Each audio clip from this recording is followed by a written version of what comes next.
Hello everyone, कैसे हैं आप सब। एक बार पुनः शिव कोचिंग क्लासेस पर स्वागत है। उम्मीद करता हूं आप सब अच्छे होंगे, मस्त होंगे, बेहतर होंगे, आपकी पढ़ाई बेहतर चल रही होगी।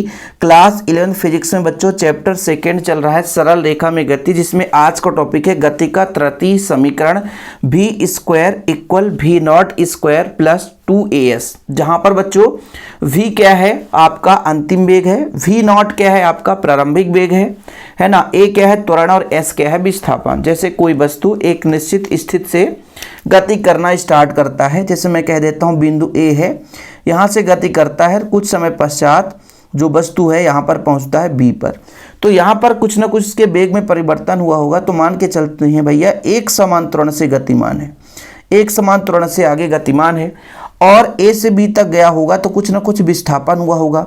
अब दूरी इसलिए नहीं कहते हैं क्योंकि यहाँ पर बच्चों एक समान त्वरण से गतिमान है, मतलब वेग में परिवर्तन हो रहा है और वेग में एक निश्चित दिशा होती है। तो कहीं ना कहीं जब एक निश्चित दिशा में बात करते हैं तो वो वापस तो नहीं आ रहा है, तो दूरी हो नहीं सकता, विस्थापन होगा। बोला गया ना, आप लोग जानते हो कि जब एक निश्चित दिशा में दो बिंदुओं के बीच का अंतर विस्थापन कहलाता है, या वस्तु द्वारा तय की गई दूरी एक निश्चित दिशा में, तो आपका विस्थापन हो जाता है। अब यहाँ पर मैं आपसे कहता हूँ कि प्रारंभिक वेग कितना ले लिया भैया, प्रारंभिक वेग मान के चलता हूँ v नॉट, t समय में प्रारंभिक वेग क्या है v नॉट, और t समय पश्चात अंतिम वेग कितना हो जाता है v हो जाता है।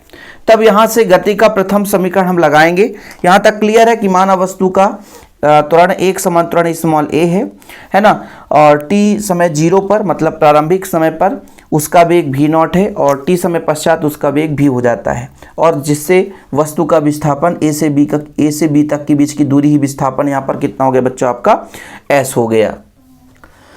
तो इसके आगे हम यदि गति के प्रथम समीकरण की बात करें बच्चों, तो गति के प्रथम समीकरण से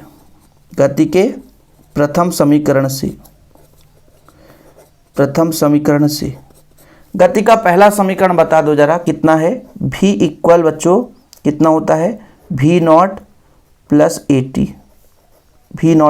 टी, ये गति का पहला समीकरण है। इससे हम t का मान निकालेंगे तो पक्षांतर करेंगे, जैसे ये v नॉट प्लस में इधर आएगा तो माइनस में हो जाएगा, बराबर हो जाएगा बच्चों ए टी, है ना।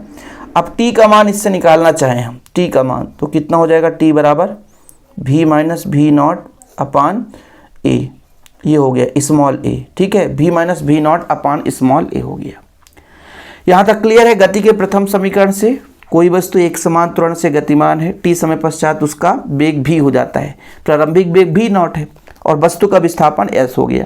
तो यहाँ पर विस्थापन का एक फार्मूला लगाएंगे, आप लोगों को पता होना चाहिए विस्थापन का फार्मूला भाई, क्लियर रहेगा तभी हो पाएगा। विस्थापन बराबर क्या होता है,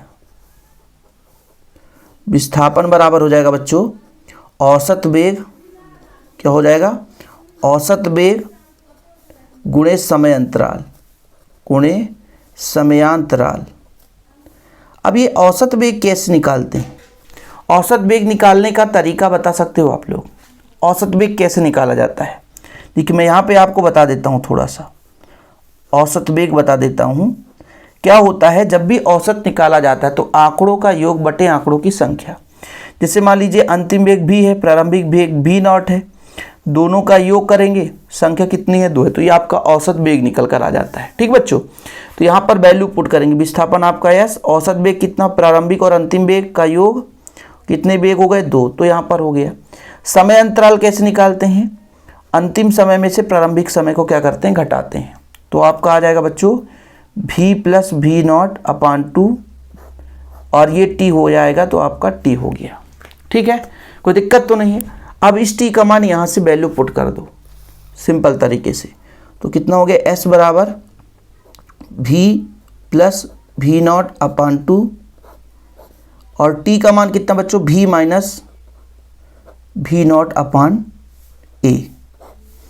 ठीक है, अब एक फार्मूला आप बता दो, a plus B A minus B का फॉर्मेट जो नीचे है बच्चों, भाग में इधर आएगा तो गुणा में हो जाएगा, तो 2as हो जाएगा।